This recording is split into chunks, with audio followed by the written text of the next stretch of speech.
soal penalaran logis, atau di sebagian tes menyebutnya adalah tes logika, sebagian lagi menyebutnya tes penarikan kesimpulan.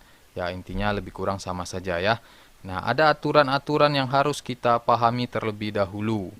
Nah, yang pertama, setiap premis itu pernyataan atau soalnya itu bernilai benar, gitu ya. Itu benar diberikan di soal dan itu benar, sehingga jangan dibantah atau jangan dipertentangkan dengan kenyataan. Misalnya di soal disebutkan semua RT berjiwa baik. Nah, lalu kita tahu bahwa nggak mungkin dong semua RT baik. Nah, oh salah nih, nggak boleh. Kalau dibilang di soal itu semua RT baik, ya berarti kita harus beranggapan RT semuanya baik, walaupun pada kenyataannya tidak begitu. Nah, jangan ditentang ya, kita terima saja. Apapun yang disebut, kita terima sebagai sebuah premis, sebagai sebuah kebenaran. Itu yang pertama. Aturan yang kedua, jangan menyimpulkan yang tidak disebutkan, kecuali ada keterangan lain.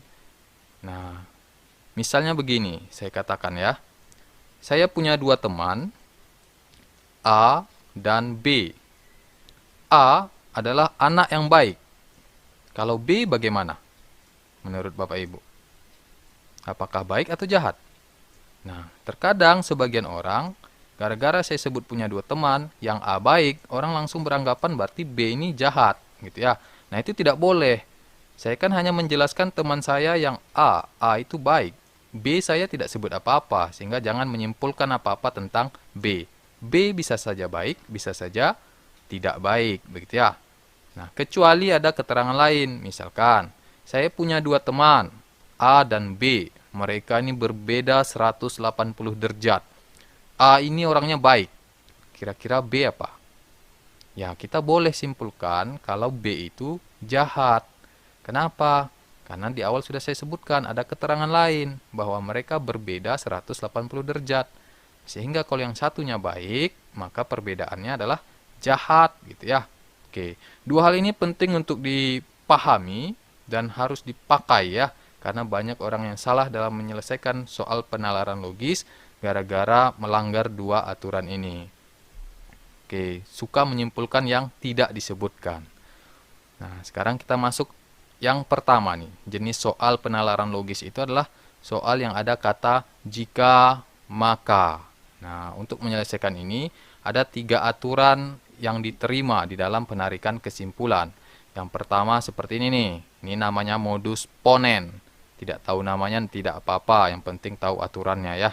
Sehingga di sini saya menuliskannya aturan satu saja. Ya, nggak perlu hafal ponen, tolen, silogisme. Aturannya begini. Jika P maka Q, ini ya, jika P maka Q, lalu diberikan kalimat keduanya P, maka kesimpulannya adalah Q. Ya, itu aturan pertama, gampang ya. Nanti kita lihat contohnya. Aturan kedua, jika P maka Q, lalu negasi Q. Lihat, negasi. Negasi Q itu artinya lawan dari Q. Jadi kalau Q baik, negasinya tidak baik. Kalau Q lapar, negasinya tidak lapar. Kalau Q ganteng, berarti negasinya tidak ganteng. Nah, maka kesimpulannya adalah negasi P. Ini kesimpulannya ya.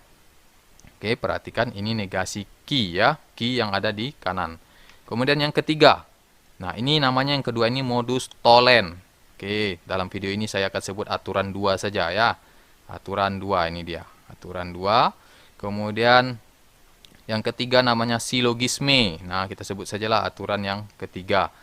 Jika P maka Q, jika Q maka R, maka kesimpulannya jika P maka R ya. Nah, atau sebagian orang bilang, udah coret aja ininya gitu ya. Sehingga yang tersisa adalah P sama R. Oke, ini contohnya. Ini ada 3 aturan. Aturan yang pertama, kemudian aturan yang kedua, kemudian aturan yang ketiga. Jika hari hujan maka tanah basah. Oke, jika hari hujan, kita ringkas saja hari hujan ini kita anggap sebagai P. Kemudian maka tanah basah ini kita anggap sebagai Q.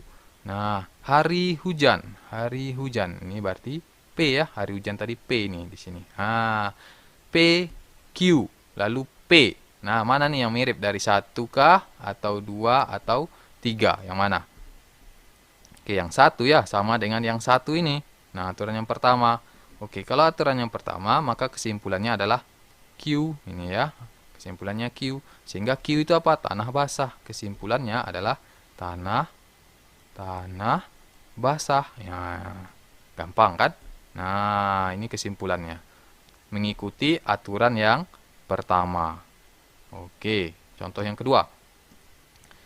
Jika hari hujan maka tanah basah. Ini premis. Udah benar ya, jangan dibantah. Pak, di tempat kami hujan tanah nggak basah karena hujannya sebentar sehingga airnya nyangkut di dedaunan. Nah, jangan dibantah. Itu udah benar ya. Ini premis ini. Ini premis. Premis ini sesuai aturan umum tadi itu udah benar, jangan dibantah. Kemudian kalimat kedua. Tanah tidak basah. Oke, kalau hari hujan ini kita anggap sebagai P, lalu tanah basah tadi kita anggap sebagai Q, maka tanah tidak basah itu sebagai apa kira-kira? Iya, ini yang kita sebut dengan negasi Q. Karena Q-nya tanah basah, berarti lawannya tidak, tanah tidak basah ya, berarti negasi Q. Nah, P, Q, negasi Q, masuk aturan mana? Ini ya, masuk aturan yang kedua. Nah, sehingga kesimpulannya adalah negasi P, kesimpulannya, negasi P. P apa? Hari hujan. Berarti negasinya hari tidak hujan. Iya, hari tidak hujan. Nah, itu kesimpulannya. Kesimpulannya adalah hari tidak hujan. Contoh ketiga. Jika hari hujan maka tanah basah. Masih contoh yang tadi. Jika hari hujan kita anggap sebagai P, maka tanah basah kita anggap sebagai Q. Jika tanah basah, nah lihat. Tanah basah tadi Q ya, jadi di sini juga harus Q. Kalau katanya sama, kata-katanya sama, berarti simbolnya juga harus sama. Maka saya malas keluar rumah. Ya, saya malas keluar rumah ini udah beda lagi, bukan P, bukan Q, berarti kita kasih R. Nah, P, Q, lalu kalimat keduanya Q, R, maka kesimpulannya adalah mengikuti aturan yang ketiga. Ya, jika P maka R. Berarti kesimpulannya jika hari hujan, saya ringkas saja, jika hari hujan, nah, maka saya malas keluar. Oke, saya malas keluar rumah. Oke. Jadi kesimpulannya jika hari hujan, maka saya malas keluar rumah. Itulah contoh 3 tadi. Selain dari yang 3 ini, kalau tidak ada mengikuti satu pun di antara 3 aturan, maka tidak bisa disimpulkan. Kita lihat contoh berikut. Nah, ini ya, simbol apa ini? Kuning-kuning ini. Ini maksudnya simbol hati-hati ya. Jika hari hujan sebagai P, maka tanah basah kita anggap sebagai Q. Lalu hari tidak hujan, berarti ini apa ini?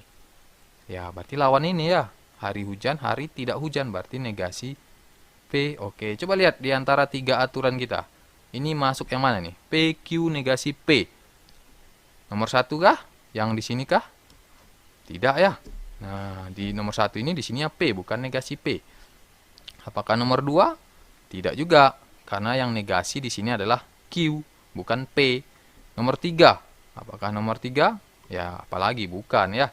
Sehingga tidak ada satupun di antara aturan ini ya yang sesuai, sehingga ini tidak bisa disimpulkan, tidak dapat disimpulkan, tidak bisa disimpulkan.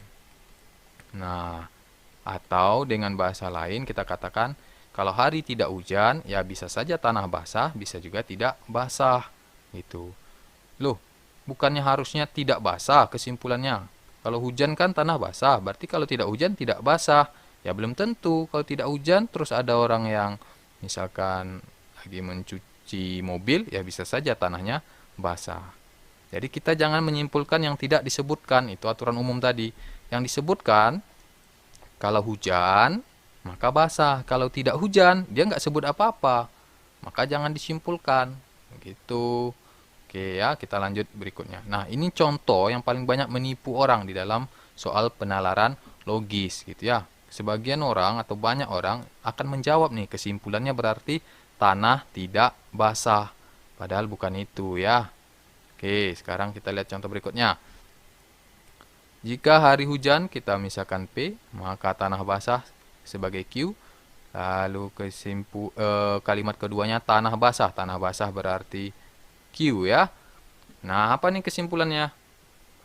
Oke, mungkin sebagian orang akan jawab, oh kalau hujan tanah basah. Berarti kalau tanah basah, maka hujan. Oke ya, kita lihat ada nggak di aturan nomor 1? Tidak. Nomor 2? Tidak ya. Nomor 2 itu di bawahnya harus negasi Q. Nah, nomor 3? Apalagi tidak. Sehingga jawabannya tidak bisa disimpulkan ya. Nah, jadi ini tidak bisa disimpulkan. Tuh. Nah, dia cuma bilang kalau hujan maka tanah basah.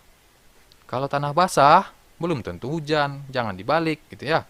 Belum tentu berlaku kebalikannya. Kalau hujan basah, oke. Kalau basah berarti hujan, belum tentu.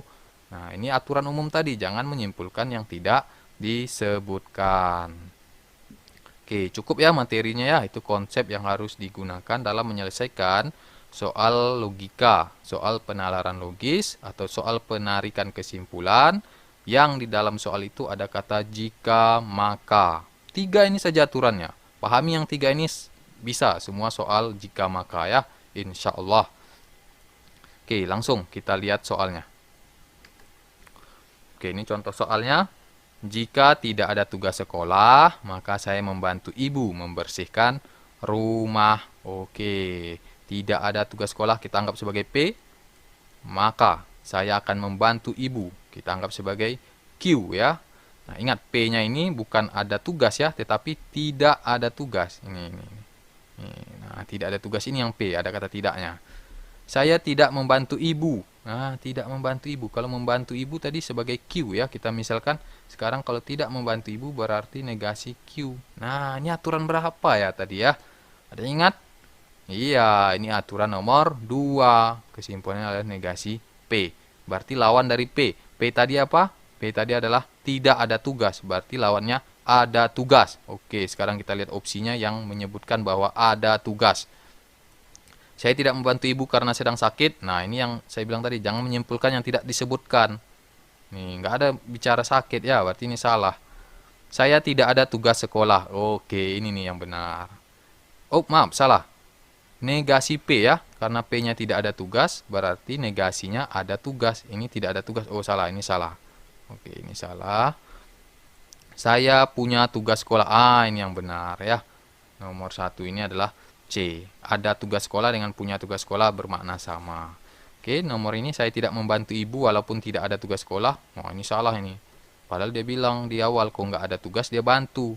Ini sudah tidak ada kok tidak membantu kan berarti menyalahi premis ini ya, menyalahi premis yang di sini. Saya tidak membantu ibu karena ibu menolak dibantu. Ya, ini sok tahu ini, kan tidak ada disebutkan. Oke. Nomor 2.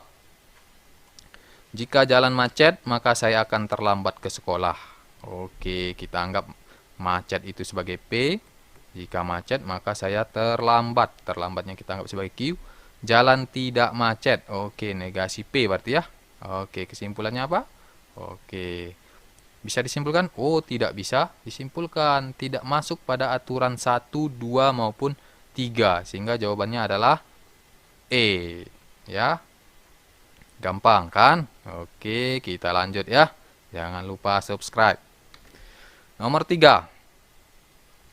Jika hari ini Persib menang melawan Persija, maka Persib juara. Oke, Persib menang lawan Persija kita anggap P, juara kita anggap Q. Oke, jadi kalau menang lawan Persija, maka juara. Lalu kalimat kedua, hari ini Persib kalah. Waduh, berarti negasi P ya, lawannya P. P tadi kan menang. Oke, berarti ini iya, tidak masuk aturan pertama, tidak masuk aturan kedua, tidak masuk aturan ketiga. Sehingga jawabannya tidak bisa disimpulkan. Tapi di sini tidak ada jawaban tidak bisa disimpulkan. Nah, kalau kasusnya seperti ini, maka kita cari kalimat yang maknanya sama dengan tidak bisa disimpulkan. Hari ini Persib dikalahkan Persija dalam kompetisi Liga Super. Benar nggak berdasarkan premis ini? Iya ya, berdasarkan kalimat kedua, hari ini Persib kalah. Kalah oleh siapa? Oleh Persija, ada di kalimat pertama. Karena hari ini katanya melawan Persija ya. Berarti hari ini oke, benar ya. Persib sudah tidak memiliki kesempatan untuk menjadi juara. Tidak, belum tentu. Bisa saja hari ini tidak menang, masih bisa ya. Ya, yang tahu tentang sistem persepak bolaan pasti ngerti lah ini. Ini tidak. Persib tidak menjadi juara. Belum tentu. Kalau menang juara, tidak menang tidak juara. Nah, itu yang salah. Ini yang sering menipu nih. Nah, ini banyak orang nih yang bakal jawab C nih, ya. Padahal ini salah. Tuh, tidak memenuhi aturan yang 3 tadi. Para pemain Persib tidak dalam kondisi prima. Wah, ini sok tahu ini. Nah, premis tidak ada bilang begitu ya. Jangan menyimpulkan yang tidak disebutkan aturan kedua. Hari ini Persija merayakan kemenangan. Wah, dia nggak ada bilang Persija akan juara kok. Walaupun dia menang hari ini, dia cuma bicara Persib menang kalau lawan Persija. Tapi kalau Persija yang menang, nah, nggak ada disebut juara ya, berarti bukan E. Maka jawaban yang benar adalah A ya. Berarti nomor 3 ini jawabannya A. Gampang sekali ya. Silahkan subscribe. Nomor 4. Nah, ini ada 3 kalimat. Kita lihat contohnya. Jika hari libur, maka saya pergi wisata. Oke, jika libur ya. Jika liburnya kita anggap P. Lalu, maka saya pergi wisata. Wisatanya kita anggap Q. Jika pergi wisata, berarti Q ya tadi ya, wisata ya. Nah, maka saya akan bahagia. Oke, kita anggap R. Hari Senin depan adalah hari libur. Wah, ada 3 nih ya. Hari Senin depan libur. Oke, Senin depan libur. Libur tadi apa? P ya. Hari libur P ya. Oke, berarti satu lagi kalimatnya P. Ada 3 nih. Gimana caranya nih? Ya, selesaikan dulu yang 2 ini. PQ, QR. Berarti jika P, maka R. Nah, lalu hari Senin depan libur. Nah, kesimpulannya apa? R. Ya, berarti ini perpaduan aturan yang ketiga dengan aturan yang pertama. Kesimpulannya R. R itu tadi apa? R itu bahagia. Tapi ingat, ada keterangan tambahan. Hari Senin depan. Oke, kita lihat opsinya. Saya merasa bahagia setiap hari Senin. Tidak. Karena libur itu kan Senin depan. Senin-Senin lain kan tidak. Ya, belum tentu libur. Gitu. Sehingga ini tidak. Hari Senin depan saya pergi wisata. Betul, hari Senin depan libur. Kalau libur dia pergi wisata. Betul ini. Tapi belum tuntas. Karena ada kelanjutannya di kalimat yang kedua. Kalau wisata dia bahagia. Ini benar tapi tidak tuntas. Oke. Saya tidak bahagia karena libur masih minggu depan. Wah, ini menyimpulkan yang tidak disebutkan. Ya, melanggar aturan umum kedua. Meskipun pergi wisata, saya belum tentu bahagia. Nah, kenyataannya memang seperti ini mungkin ya. Ada orang yang pergi wisata tapi belum tentu bahagia. Tapi tidak boleh. Kenapa? Karena sudah disebutkan di sini. Kalau pergi wisata, saya bahagia. Nah, jangan dipertentangkan dengan kenyataan kita ya. Oke. Hari Senin depan saya akan merasa bahagia. Oke. Jadi jawabannya E. Bahagia ya.